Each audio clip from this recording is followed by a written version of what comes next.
Coming up on Swirl tonight, we address the vicious rumor that the Salvation Army said that gays should be put to death. Are they an anti-gay organization? Wow, that's putting a lot of pressure on me, actually. Also, we head backstage with comedian Margaret Cho. Polyamory works for me in my life. All that coming up on Swirl tonight.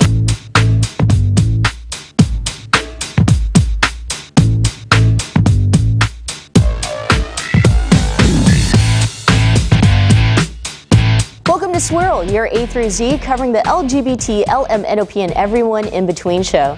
Thank you so much for joining us tonight. It's our special holiday show, and it's the last show of the year.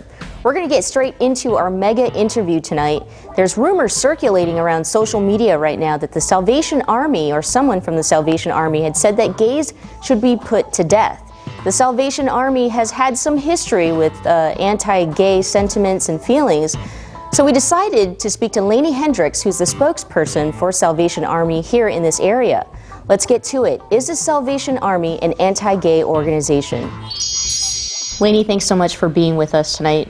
Yeah, thanks for the invite. Appreciate it. So let's clear the air. I mean, I will not put on my boxing gloves just yet because I have faith that, you'll clear the air for us. So is the Salvation Army an anti-gay organization?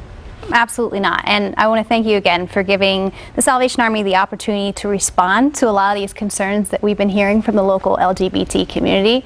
The Salvation Army is absolutely welcoming to people of all backgrounds, races, sexual orientation, whatever it may be. Anybody who needs help will receive help from the Salvation Army based on their need and our capacity to help. Whew. That's really good to hear, but I can't let you off the hook just yet. Fair enough. So you're the spokesperson for the Golden State Division, which is basically Northern California? Yeah, Northern and Central California. Northern and Central. So would you be speaking for the entire organization nationally? Wow, that's putting a lot of pressure on me, actually. Well, what I can say for sure, in my firsthand experience, I've seen people come to the Salvation Army under a variety of circumstances and welcomed with nothing but love. We don't ask questions. We don't care, who you may choose to worship, who you may choose to love, your ethnic background, or anything like that. If you're hungry, we're going to do our best to feed you or provide you with food. If you're looking for some extra support during Christmas time, that's what we're going to do. If you're homeless and you need a place to stay that's warm and something to eat, that's what we're all about.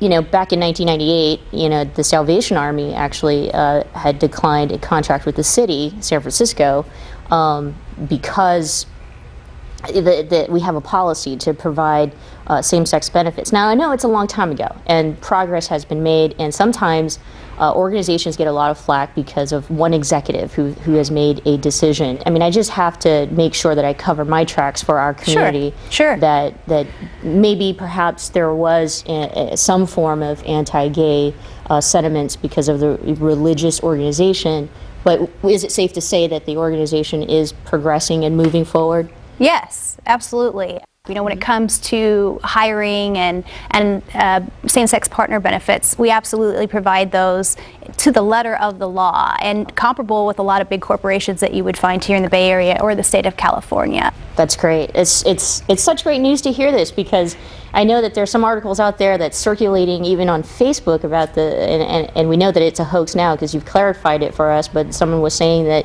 Salvation Army thinks that gays should be put to death. That is fake. Right. Well, the fact of the matter is somebody did say that. I'm not going to say that, oh, that's a big lie. Somebody said that.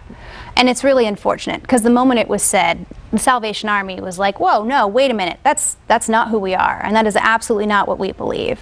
The fact of the matter is, in an organization that works in 126 countries with over 1 million officers and staff and volunteers, unfortunately, there may be 1 or 2 people that are going to interject their own personal opinion. But I would hope that the community would not base their judgment of the entire organization based on some foolish comments of one person.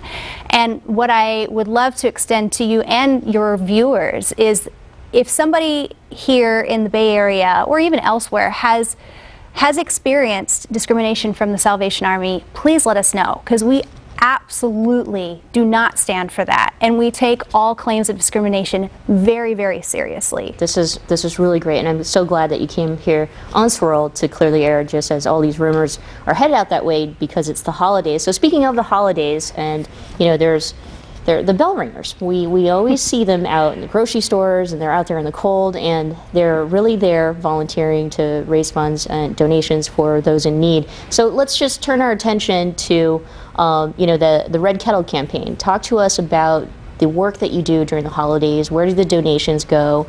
And reaffirming what the Salvation Army is all about. Well, the Red Kettle campaign, I don't know if you know this, actually started right here in San Francisco back in 1891, and a Salvation Army captain wanted to provide a nice meal for the homeless at Christmas time, but didn't have the funds to do it, didn't know how to do that. So he was a former sailor and had witnessed something back in England, what they call a Simpson's pot. Somebody had put a large pot on the dock where there was a lot of traffic and asked people to put donations in.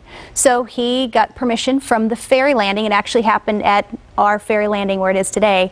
Got permission to put out a large metal crab pot with a sign that said "Keep the pot boiling," and word spread, and soon he had enough money to provide a dinner for hundreds. And that same spirit continues today. The pot has changed. Obviously, it's smaller, it's bright red, that sort of thing.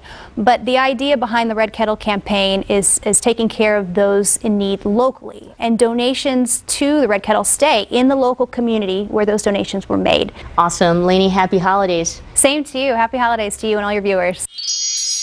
Thank you so much, Lainey, for joining us here on Swirl and for clearing the air. Now, we still have some work to do, so we'll be